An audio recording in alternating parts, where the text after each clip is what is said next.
one, action.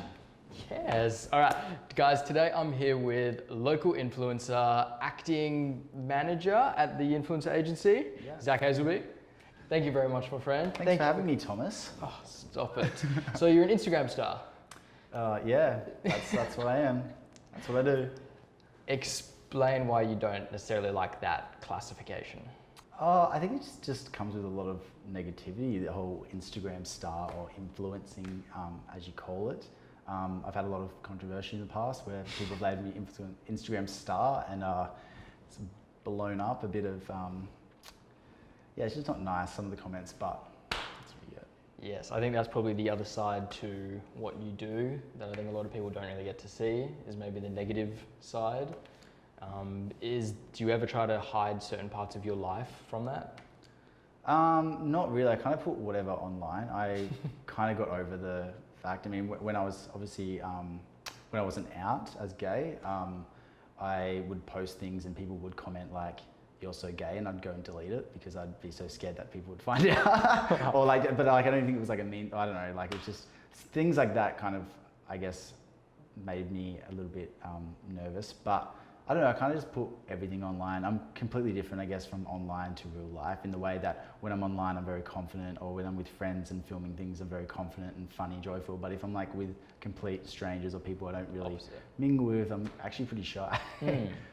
Okay, out of curiosity, what was the switch in your brain to go from, like you said, out, you know, like because you used Instagram for how long before you came out? Oh, I've been on Instagram for about 8 years now, so I only came out 2 years ago. Yes, yeah. I think that's about right. So yeah, I think I think it was pretty obvious for a while. Like it got to the point where like I was coming out to mum and stuff, and mum was like, "Finally," or like, I don't know, just things like that where it was kind of, and all my friends knew and stuff. So I was very confident. I was, you know, a bit scared that if I came out, like my grandparents wouldn't like talk to me or something like that. And so yeah, when I came out, I literally wrote up this thing. I was sitting at the beach listening to music, and I just posted it. I literally didn't even think about it. I posted it, I turned my phone off. I literally sat at the beach listening to music. It was the best time. Didn't even think about it. Half an hour later, because all I was scared about was my grandparents are very Catholic.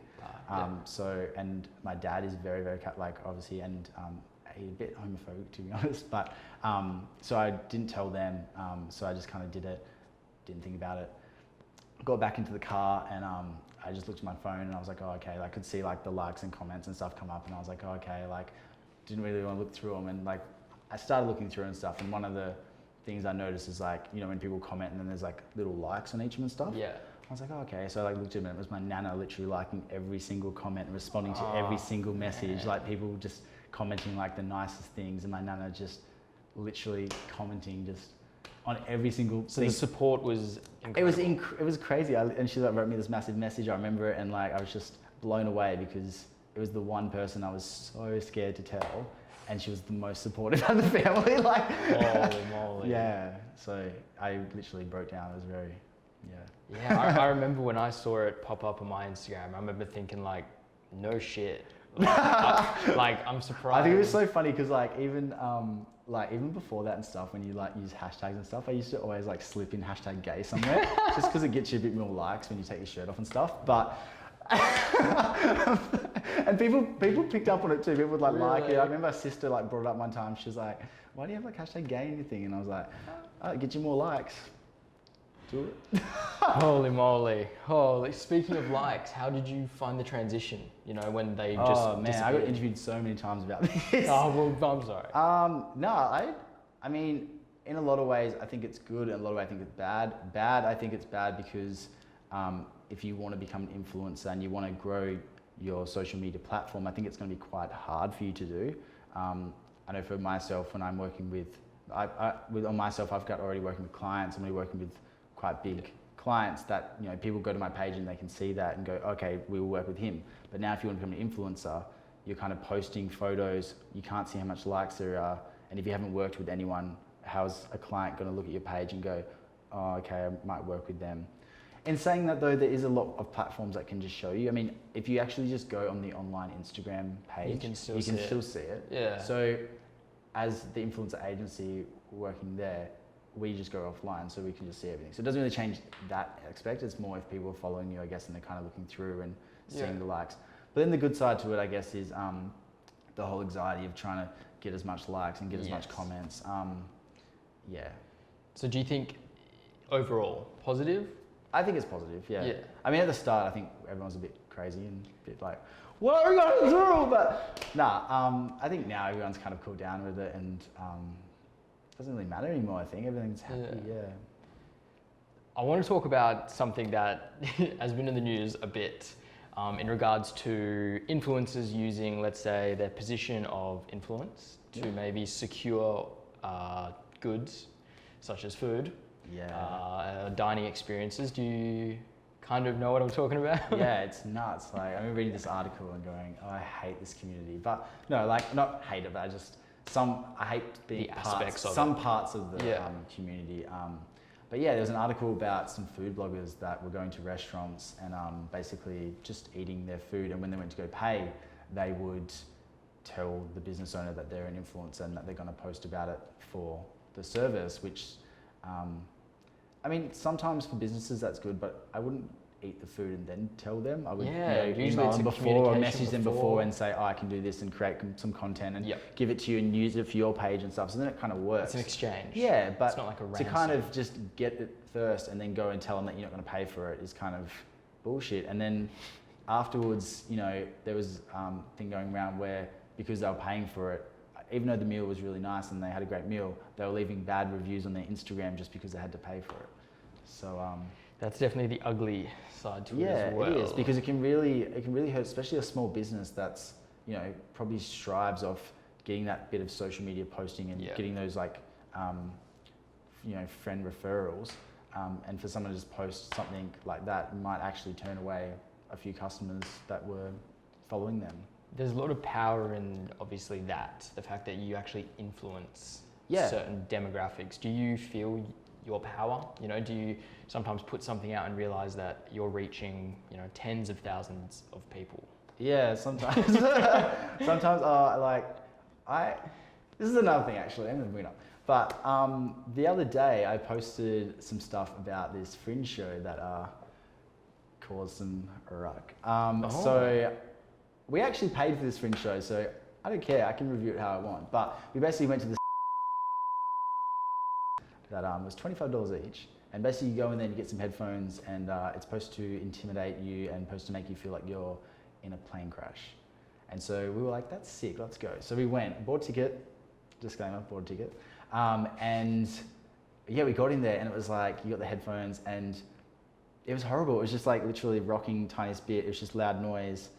But like, I thought it was gonna be like a 3D cinema where like, because the plane was like crashing and the window was opening, so like there was air being pulled out and thing, but there's no air getting, I don't know, it was just horrible. $25, it was not worth it. Not worth it. So I just put on my Instagram and just said like, do not buy tickets, don't care. It was like the last couple of days of it anyway.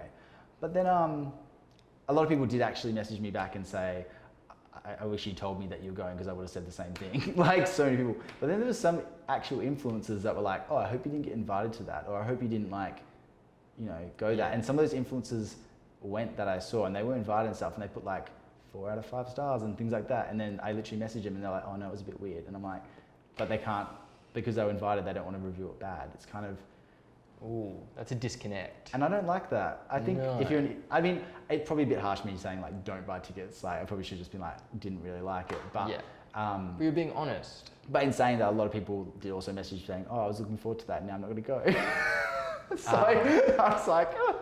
You've got that power though. No, it's just like a little bit of power. It's not a huge amount of power, but I guess if you're influencing, I want to influence people. I mean, that stuff I hardly do. I never get into kind of like, I would never like put someone out there that has done something wrong. Actually, I did last week. But anyway, but like I wouldn't physically try to hurt someone who I probably was just like on, like as in my opinion. Yes. If it was like obviously something that was all talked about and it was real and stuff, of course. No facts. Yeah, but if it was like no facts, I'm literally just going off my opinion and making someone feel a certain way, then no, I wouldn't do that.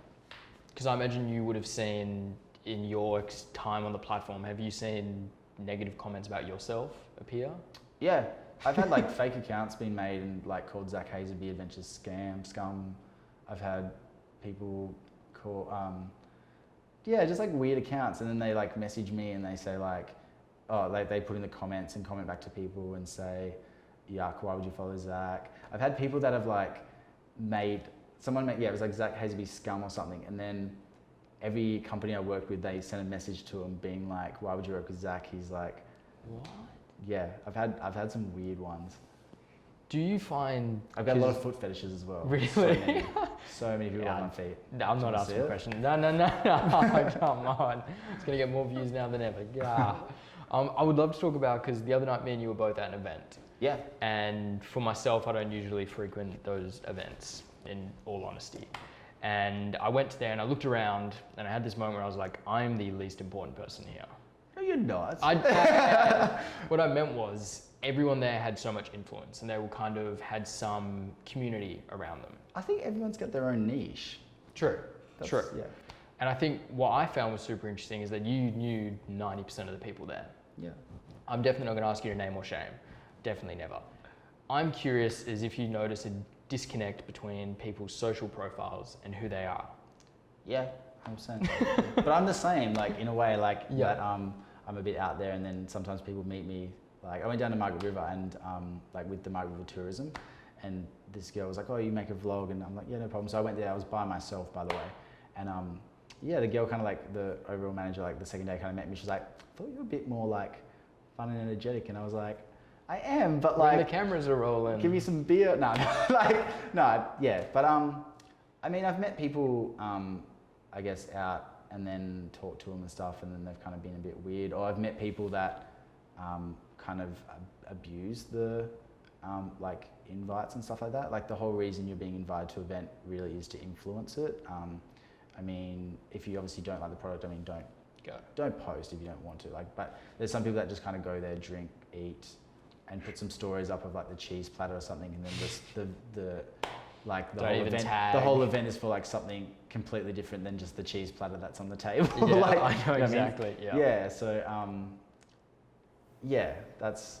So there's a little bit of a disconnect. But do you think that's healthy? Do you think you need that? Do you think you need to be someone different online compared to who you are in real life?